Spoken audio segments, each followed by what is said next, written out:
আজ থেকে ৪৬ বছর আগে ধানমন্ডি ৩২ নম্বর সিঁড়িতে পড়ে আছে একটি নিথর দেহ, হাজার বছরের শ্রেষ্ঠ বাঙালির রক্তাক্ত দেহ। ১৮টি বুলেটের আঘাতে ঝাঁঝরা তার সাদা পাঞ্জাবি। কি ভেবেছিল হত্যাকারীরা? বাঙালি জাতির অভ্যুত্থান এবং এই অভ্যুত্থানের মহানায়ক বঙ্গবন্ধু শেখ মুজিবুর রহমানকে মাত্র ১৮টি গুলি বা ট্যাঙ্ক এবং কিছু বিশ্বাসঘাতক সৈন্য নিশ্চিহ্ন করে দেবে?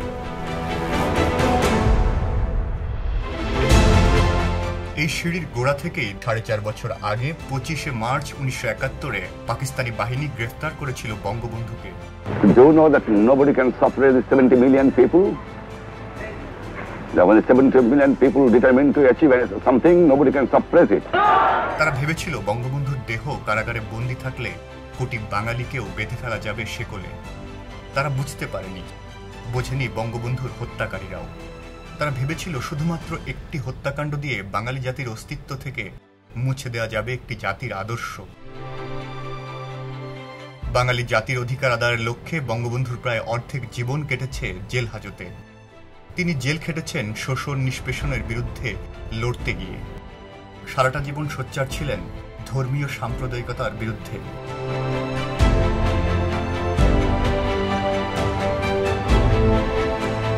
১৯৪৭-এর ২ মার্চ তার বয়স যখন ২৭, শেখ মুজিবুর রহমানের প্রস্তাবে গঠন করা হয় সর্বদলীয় রাষ্ট্রভাষা সংগ্রাম পরিষদ। ১১ মার্চ রাষ্ট্রভাষা বাংলার দাবিতে ধর্মঘট থেকে গ্রেফতার করা হয়েছিল বঙ্গবন্ধু এবং তার সহকর্মীদের।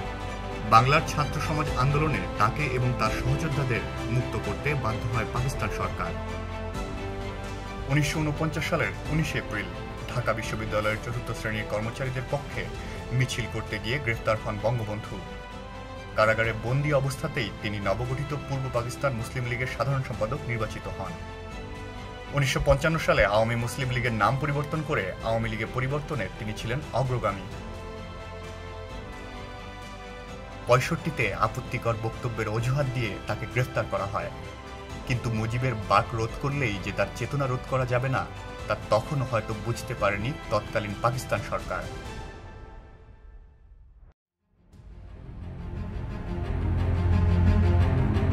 এক বছরের কারাদণ্ড শেষে ৬৬-তে মুক্তি পেয়ে তিনি ঘোষণা করেন বাঙালি জাতির মুক্তির সনদ ৬ দফা।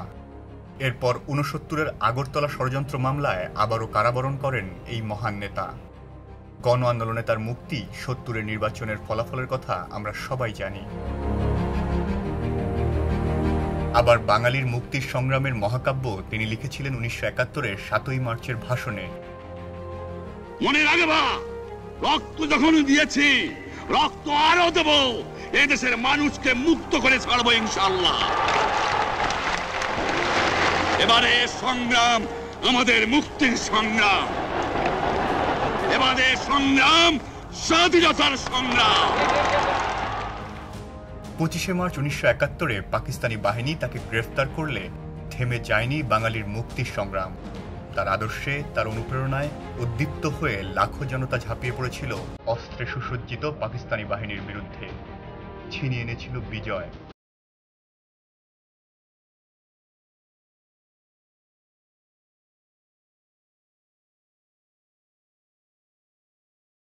এ সব কথাই ৭৫-এর ঘাতকরাও নিশ্চয়ই জানত, কিন্তু তারা অনুধাবন করতে পারেনি বাঙালিদের হাজার বছরের ইতিহাসের মাঝে বেড়ে ওঠা বঙ্গবন্ধু এখন বাঙালি চেতনার অবিচ্ছেদ্য অংশ।